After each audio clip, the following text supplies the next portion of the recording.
இவரே நம் கடவுள், இவருக்கென்றே நாம் காத்திருந்தோம். இவர் நம்மை விடுவிப்பார், இவரே ஆண்டவர், இவருக்காகவே நாம் காத்திருந்தோம். இவர் தரும் மீட்பில் நாம் மகிழ்ந்து அக்களிப்போம். நம் ஆண்டவராகிய இயேசு கிறிஸ்துவின் அன்பும் அருளும் அமைதியும் மகிழ்ச்சியும் உங்கள் அனைவரோடும் என்றும் இருப்பதாக. அன்புமிக்க சகோதர சகோதரிகளே, சமீபத்தில் ஒரு பெண்மணியை நான் சந்திக்க நேர்ந்தது. யாரும் கிடையாது அவங்களுக்கு, கணவன் பிள்ளைகள் யாரும் இல்லை, தனிமையாக வாழ்ந்துட்டு இருக்கிறாங்க. அந்த சகோதரி ரேஷன் கடையிலிருந்து அரிசி பொருட்களை எல்லாம் வாங்கிட்டு வந்து வச்சுக்கிட்டு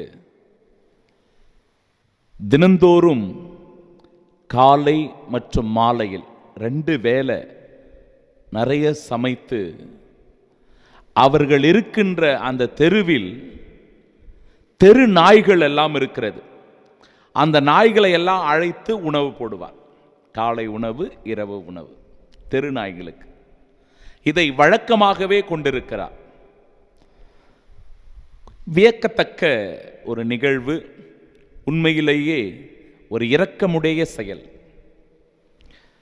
அந்த பெண்மணியை வாழ்த்துவதோடு அப்படிப்பட்ட நல்ல உள்ளம் படைத்த மனிதர்களை கடவுள் மேன்மேலும் ஆசிர்வதிக்க, அவர்களுக்கு உடல் உள்ள சுகம் தர செபிப்போம். இன்றைய முதல் வாசகத்தில் சுவைமிக்க பண்டங்களும் பழரச பானமும் கொழுப்பான இறைச்சி துண்டுகளும் வடிகட்டி பக்குவப்படுத்திய திராட்சை ரசமும் பரிமாறப்படும்.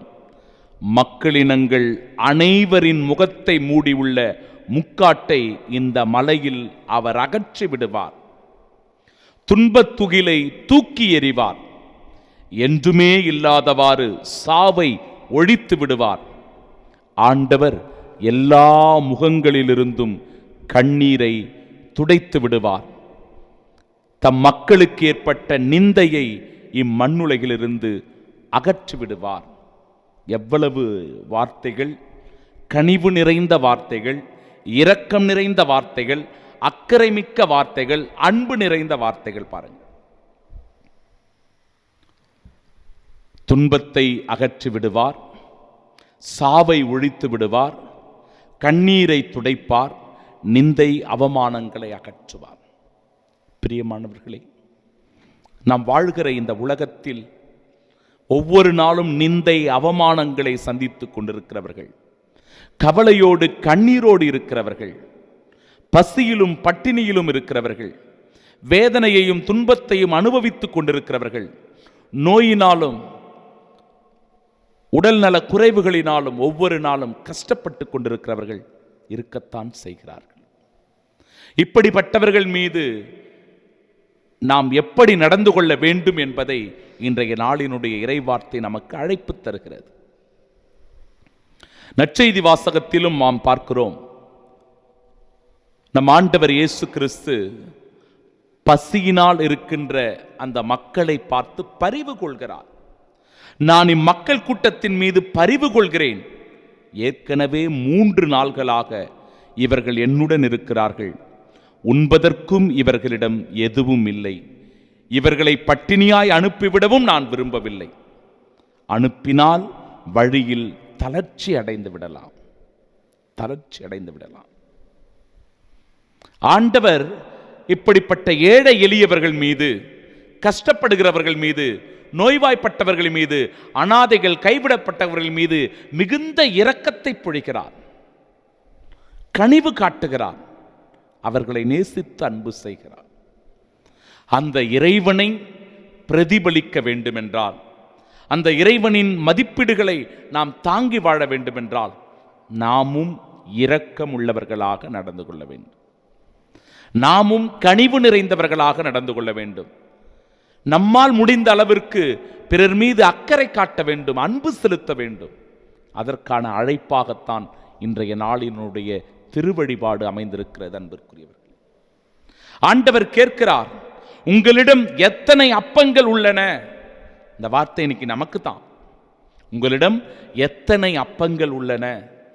நீ எவ்வளவு சம்பாதிச்சு வச்சிட்டு இருக்கிற, உங்ககிட்ட எவ்வளவு சொத்து இருக்கிறது, எவ்வளவு செல்வங்கள் இருக்கிறது, எவ்வளவு வசதி வாய்ப்புகள் இருக்கிறது, கொண்டு வா. உன்னிடத்தில் இருப்பதை கொண்டு வா. அதை பிறரோடு பகிர்ந்து கொடு. தாராள உள்ளத்தோடு நடந்து கொள். இரக்கச் செயல்களில் ஈடுபடு. நன்மை செயல்களை செய் என்கிற அழைப்பை தருகிறார் ஆண்டவர். அன்பிற்குரியவர்கள், சில பேருக்கு இதுல சந்தேகம் வரலாம். நான் கஷ்டப்பட்டு உழைச்சது, நான் கஷ்டப்பட்டு சேமித்தது, சம்பாதித்தது, நான் எதுக்கு உழைக்காத யாரோ ஒருத்தருக்கு கொண்டு போய் கொடுக்கணும்? ஏழை எளியவர்களுக்கு நான் எதற்காக கொடுக்கணும்? நான் கஷ்டப்பட்டு உழைச்சத. பிரியமானவர்களே, 3 செய்திகளை உங்களுக்கு நான் சொல்லுகிறேன். 1, கடவுள் ஒவ்வொரு நாளையும் நமக்கு தருகிறார். ஏன் தெரியுமா? ஒருவர் மற்றவருக்கு நன்மை செய்வதற்காக. இந்த உலகத்தில் ஏழைகள், எளியவர்கள், கஷ்டப்படுகிறவர்கள் இருக்கிறார்கள் என்றால் நாம் நன்மை செய்வதற்காக என்பதை புரிந்து கொள்ளுங்கள். நம்மால் முடிந்த நன்மைகளை பிறருக்கு செய்ய முன்வருவோம். அதற்கான அழைப்பு இந்த நாள். அதை தெளிவுபடுத்துகிறது இறைவார்த்தை. 2வதாக, நாம் ஒருவர் மற்றவருக்கு உதவி செய்வதன் வழியாக நம்முடைய மனம் நிறைவு கொள்கிறது. கடவுளுடைய அந்த ஆசீர்வாதத்தை நம்மால் உணர முடிகிறது. ஏனென்றால் இறைவன் என்னை ஆசீர்வதித்திருக்கிறார். நான் நன்றாக உண்ணுகிறேன். என்னைப் போல உணவில்லாமல் எவ்வளவோ இருக்கிறார்கள், உண்ண முடியாமல் தவிக்கிறவர்கள் இருக்கிறார்கள். நான் நன்றாக ஆடை உடுத்துகிறேன், ஆடை அணிய முடியாமல் இருக்கின்ற கஷ்டப்படுகிறவர்கள் இருக்கிறார்கள். நான் நன்றாக படுத்து உறங்குவதற்கான வீடு வசதி வாய்ப்புகள் இருக்கிறது. சாலை ஓரங்களிலும், பாலங்களுக்கு அடியிலும், பேருந்து நிலையங்களிலும், ரயில் நிலையங்களிலும் பாதிக்கப்பட்ட மக்கள் இருக்கிறார்கள். என்னால் முடிந்த இரக்கத்தை நான் அவர்களுக்கு பொழிவேன். என்னால் முடிந்த உதவியை செய்வேன். ஏனென்றால் கடவுள் என்னை ஆசீர்வதித்திருக்கிறார். 2வது உணர்வு. 3வது, என் அன்பிற்குரிய சகோதர சகோதரிகளே, ஒருவர் மற்றவருக்கு நாம் உதவி செய்வதன் வழியாக ஆண்டவரிடமிருந்து கைமாறு பெறுகிறோம். ஆண்டவரிடமிருந்து நமக்கு கைமாறு கிடைக்கிறது. ஏழைகளுக்கு இறங்கி உதவி செய்கிறவனை ஆண்டவர் ஆசீர்வதிக்கிறார். அவர் மீது இரக்கம் பொழியப்படுகிறது. இன்னும் பல மடங்கு அவருக்கு ஆசீர்வாதம் கிடைக்கிறது. அதை எதிர்பார்த்து ஒன்று நம்ம செய்யணும்னு அவசியம் இல்லை. நான் உதவி செஞ்சா கடவுள் எனக்கு இன்னும் நிறைய செய்வார் அப்படின்னு எதிர்பார்த்து செய்வதில்லை. மாறாக அதை செய்வதற்குரிய தாராள மனம் நமக்கு வேண்டும் என்பதைத்தான் இன்றைய நாளினுடைய இறைவார்த்தை பகுதி நமக்கு அழைப்பு தருகிறது. உணர்வோம், ஒருவர் மற்றவருக்கு உதவி செய்வோம், விண்ணரசை இந்த உலகத்தில் கட்டி எழுப்புவோம். ஆமென்.